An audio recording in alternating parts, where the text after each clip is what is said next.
Her bir тамшы су бұл өмір. Ол her bir демде, her bir жүрек суғуында бар. Біз судан her күні пайдаланамыз, ішеміз, жуынамыз, суғарамыз. Бірақ су уақытта артықша ағып батырған, ысырап болып батырған су хақында ойлаймыз ба? Бүгін her bir тамшы су қадірленуі керек. Себебі her bir тамшы бұл келешек әулет үшін сақланып батырған үміт. Су бұл тек қана ресурс емес, бұл бәлкім тіршілік дерегі.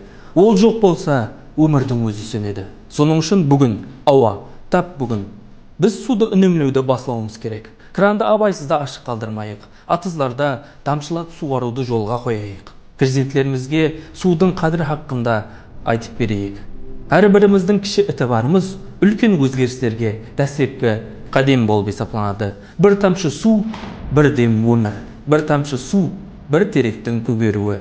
Bir тамшы су, әрбір халықтың ертеңгі күні есептелінеді.